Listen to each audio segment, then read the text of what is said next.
ইসলাম ধর্মে আমরা এটা বিশ্বাস করি না যে সর্বশক্তিমান ঈশ্বর এই পৃথিবীতে মানুষ হিসেবে আসেন। এই বিশ্বাসটা যে স্রষ্টা পৃথিবীতে মানুষ হয়ে আসেন, এটাকে বলা হয় অ্যানথ্রোপোমরফিজম। অনেক ধর্ম এই মতবাদে বিশ্বাস করে যে সৃষ্টিকর্তা তিনি মানুষ হয়ে আসেন। এর পক্ষে তারা যুক্তিও দেয়। তারা যেটা বলে যে মহান স্রষ্টা খুবই পবিত্র, তিনি একেবারে বিশুদ্ধ, তিনি আসলে মানুষের বিভিন্ন সমস্যাগুলো বুঝে উঠতে পারেন না। মানুষ যখন ব্যথা পায় তার কেমন লাগে, মানুষ সমস্যায় পড়লে তার কেমন লাগে, মানুষ বিপদে পড়লে তার কেমন লাগে। তাই এ কারণে সৃষ্টিকর্তা মানুষ হিসেবে জন্মান, আর তিনি বিভিন্ন নিয়ম কানুনগুলো ঠিক করে দেন, এটা করো না, ওটা করো না।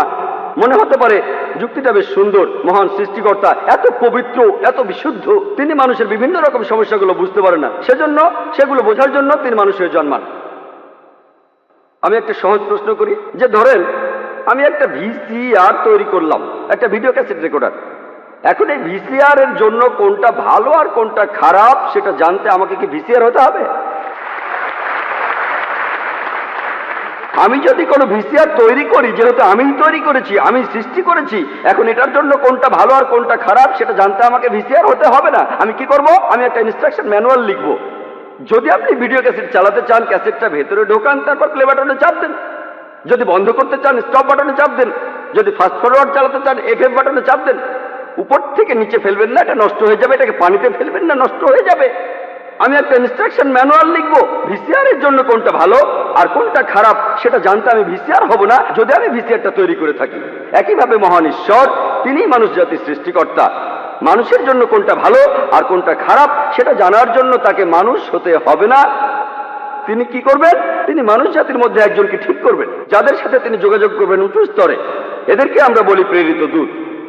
আর তিনি এই ইনস্ট্রাকশন ম্যানুয়াল দিয়ে মানুষ জাতিকে নির্দেশনা দেন। আর আল্লাহর সর্বশেষ আর চূড়ান্ত ইনস্ট্রাকশন ম্যানুয়াল হলো এই পবিত্র কোরআন।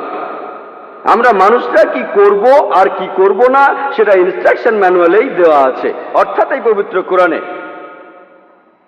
তাহলে ইসলামের ধারণা আর বেদের ধারণা এখানে পুরোপুরিভাবে এক। সাধারণ হিন্দু বিশ্বাসের সাথে নাও মিলতে পারে যে মহান স্রষ্টা মানুষের রূপ নিয়ে পৃথিবীতে আসেন, কিন্তু বেদে কথা নেই যে সর্বশক্তিমান ঈশ্বর মানুষের রূপ নিয়ে আসেন পৃথিবীতে। এমন কথা আছে যে ঈশ্বর ঋষিদের পাঠিয়েছেন, অনেক লোককে পাঠিয়েছেন যারা ঈশ্বরের অনেক কাছের মানুষ, যাতে করে তারা মানুষ জাতিকে পথ দেখাতে পারে।